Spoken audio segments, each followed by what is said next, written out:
بسم اللہ الرحمن الرحیم۔ السلام علیکم ورحمۃ اللہ وبرکاتہ۔ اشراق پڑھنے کا طریقہ کیا ہے؟ نماز اشراق پڑھنے کی فضیلت کیا ہے؟ نماز اشراق میں کتنی رکعتیں پڑھی جاتی ہے؟ جو شخص نماز اشراق پڑھتا ہے اللہ تبارک و تعالیٰ ان کے گھر میں کون سی 3 چیزیں نازل فرماتا ہے؟ اور چاشت کی نماز کا وقت کب شروع ہوتا ہے؟ ان نمازوں کی فضیلت کیا ہے؟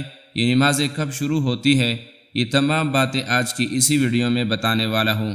امید ہے کہ اگر آپ یہ ویڈیو مکمل دیکھ لیں گے تو یہ تمام باتیں آپ آسانی سے سمجھ جائیں گے انشاءاللہ۔ اس لیے آپ سے گزارش ہے کہ ویڈیو کو بالکل بھی سکپ نہ کریں۔ ناظرین، کیا آپ جانتے ہیں کہ ایک خاص نماز ہے جو اللہ کے دربار میں آپ کی فریاد کو شرف قبولیت بخش سکتی ہے؟ وہ عبادت جو دعا کو بلندیوں تک پہنچاتی ہے، وہ وسیلہ جو ناممکن کو ممکن بنا سکتا ہے۔ یہ ایک ایسی نماز ہے جو حاجت روائی، مشکلات کے حل اور مرادوں کی تکمیل کے لیے نبی کریم صلی اللہ علیہ وسلم نے تلقین فرمائی۔ اس کی فضیلت کیا ہے؟ یہ کیسے پڑھی جاتی ہے اور کیسے یہ آپ کی زندگی بدل سکتی ہے؟ آئیے محترم ناظرین کرام، ان سوالات کے جوابات جاننے کے لیے آگے بڑھتے ہیں۔ کیا آپ نے کبھی سوچا کہ آپ دنیا و آخرت میں ناکامی کا شکار کیوں ہو رہے ہیں؟ رزق کی تنگی، مشکلات کا طوفان دعائے بے اثر کیوں لگتی ہے؟ حقیقت یہ ہے کہ جب ہم اپنے خالق کے سامنے جھکنے سے کتراتے ہیں تو کامیابی کیسے مل سکتی ہے؟ نماز صرف ایک عبادت نہیں بلکہ مومن اور کافر کے درمیان حد فاصل ہے۔ پیران پیر شیخ عبدالقادر جیلانی رحمۃ اللہ علیہ تو یہاں تک فرماتے ہیں کہ جو شخص 3 جمعے جان بوجھ کر چھوڑ دے اسے مسلمان کی قبرستان میں دفن نہ کرو اور اس کے گھر کو آگ لگا دو۔ سوچئے، جب نماز ترک کرنے پر ایسی سخت وعید ہے، ایسی سخت سزا ہے، تو پھر کامیابی کیسے ممکن ہو سکتی ہے؟ لوگ وظائف اور عملیات تو کرتے ہیں مگر نماز سے غفلت برتتے ہیں اور پھر شکوہ کرتے ہیں کہ دعائیں قبول نہیں ہو رہی۔ یاد رکھیے، جب تک آپ سچے پکے نمازی نہیں بنیں گے کوئی وظیفہ، کوئی عمل، کوئی دعا فائدہ نہیں دے گی۔ تو کیوں نہ آج ہی سچی توبہ کرے اور نماز کی پابندی کو اپنی زندگی کا لازمی حصہ بنا لے۔ ناظرین، یہ خوش نصیبی کی بات ہے کہ اگر کوئی شخص فجر کی نماز پڑھ کر 2 رکعت نماز اشراق پڑھے تو اللہ تبارک و تعالیٰ اس کو ایک کبیرہ گناہ سے آزاد فرما دے گا۔ جو شخص نماز اشراق پڑھتا ہے اس سے ایک مقبول حج اور ایک مقبول عمرہ کے برابر ثواب ملتا ہے۔ اس لیے ہمیں اس نماز کی پابندی کرنی چاہیے، کیونکہ وہ لوگ جو نماز اشراق پڑھتے ہیں وہ بہت خوش قسمت ہے۔ اس کی اس نیک بختی کی وجہ سے خداوند قدوس ہر روز ایک مقبول حج اور ایک مقبول عمرہ کے برابر اجر عطا فرماتے ہیں۔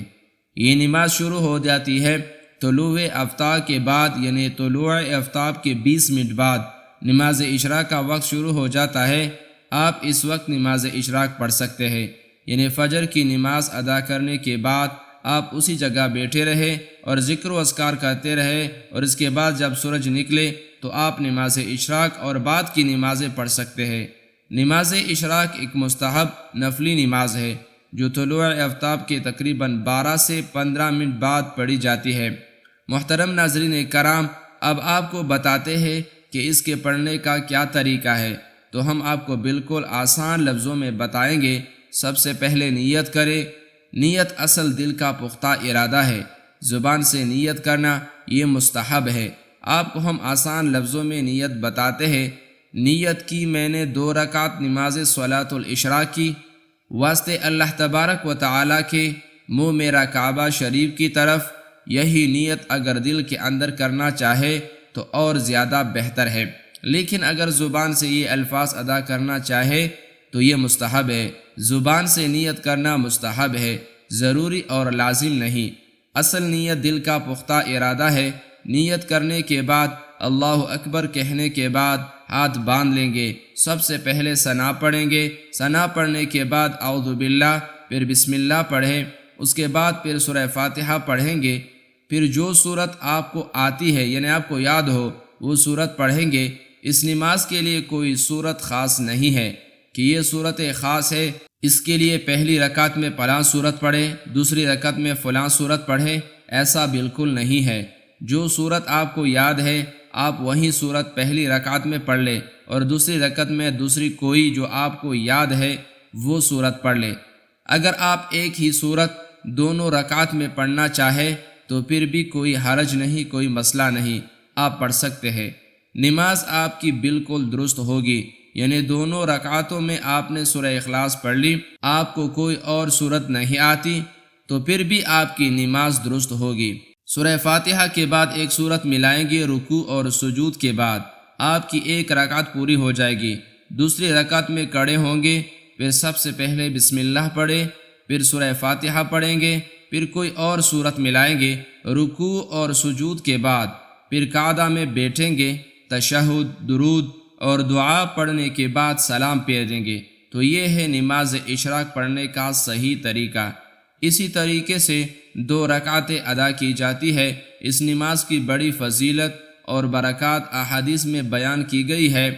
حضرت انس رضی اللہ تعالیٰ عنہ سے مروی ہے کہ رسول اللہ صلی اللہ علیہ وسلم نے فرمایا، جس نے فجر کی نماز باجماعت ادا کی، پھر وہ بیٹھ کر اللہ کا ذکر کرتا رہا یہاں تک کہ سورج طلوع ہو گیا، پھر اس نے 2 رکعت نماز اشراق پڑھی تو اس کے لیے مکمل حج اور عمرہ کا ثواب ہے۔ یہ نماز گناہوں کی معافی اور رزق میں برکت کا سبب ہے۔ حضرت ابو ہریرہ رضی اللہ تعالیٰ عنہ سے روایت ہے کہ نبی کریم صلی اللہ علیہ وسلم نے فرمایا، جو شخص سورج کے بلند ہونے کے بعد 2 رکعت اشراق پڑھے اس کے تمام گناہ معاف کر دیے جاتے ہیں، چاہے وہ سمندر کی جا کے برابر ہی کیوں نہ ہو۔ حدیث میں آتا ہے کہ جو شخص چاشت، اشراق اور ضحیٰ کی نماز کا اہتمام کرتا ہے، اللہ تعالیٰ اس کے جسم کو تندرست رکھتا ہے اور اس کے روزمرہ کے کاموں میں آسانی پیدا کرتا ہے۔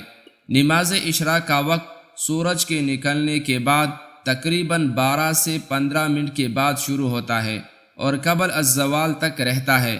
کم از کم 2 رکعت اور زیادہ سے زیادہ 12 رکعت پڑھی جا سکتی ہے۔ نماز اشراق ایک عظیم عبادت ہے جو روحانی، جسمانی اور دنیاوی فوائد رکھتی ہے۔ اس کے ذریعے اللہ کی قربت حاصل ہوتی ہے، گناہ معاف ہوتے ہیں اور رزق میں برکت نصیب ہوتی ہے۔ اس لیے کوشش کرنی چاہیے کہ اسے اپنی زندگی کا حصہ بنایا جائے۔ نماز چاشت ایک نفل نماز ہے جو سورج بلند ہونے کے بعد اور زوال سے پہلے ادا کی جاتی ہے۔ اسے اشراق یا ضحیٰ کی نماز بھی کہا جاتا ہے۔ نبی کریم صلی اللہ علیہ وسلم نے فرمایا، جو شخص چاشت کی 12 رکعت پڑھے، اللہ اس کے لیے جنت میں ایک محل بناتا ہے۔ یہ ایک بہت ہی برکت والی نماز ہے جو روزی میں برکت اور گناہوں کی معافی کا ذریعہ بنتی ہے۔ نماز چاشت ضحیٰ کی بے شمار فضیلتیں احادیث میں بیان کی گئی ہے۔ یہ نفل نماز اللہ کے قریب کرنے والی، گناہوں کی معافی اور رزق میں برکت کا سبب بنتی ہے۔ رسول اللہ صلی اللہ علیہ وسلم نے فرمایا، انسان کے ہر جوڑ پر ہر دن صدقہ واجب ہوتا ہے۔ 2 رکعت نماز چاشت پڑھ لینا ان تمام صدقات کے برابر ہے۔ حضرت انس رضی اللہ تعالیٰ عنہ سے روایت ہے کہ نبی کریم صلی اللہ علیہ وسلم نے فرمایا، جو شخص چاشت کی نماز کو پابندی سے ادا کرے اس کے گناہ معاف کر دیے جاتے ہیں، چاہے وہ سمندر کی جا کے برابر ہی کیوں نہ ہو۔ نبی اکرم صلی اللہ علیہ وسلم نے فرمایا، چاشت کی نماز پڑھا کرو کیونکہ اس میں روزی میں کشادگی ہوتی ہے۔ نبی کریم صلی اللہ علیہ وسلم نے فرمایا، چاشت کی نماز کو صرف وہی پابندی سے ادا کرتا ہے جو رجوع کرنے والا اللہ کا خاص بندہ ہوتا ہے۔ یہ نماز اللہ کے قرب کا بہترین ذریعہ ہے اور دنیا و آخرت میں کامیابی کے دروازے کھلتے ہیں۔ اللہ تعالی ہم سب کو موت سے پہلے آخرت کی تیاری کی توفیق و رحمت فرمائے اور ہم سب سے اللہ راضی ہو جائے، آمین یا رب العالمین۔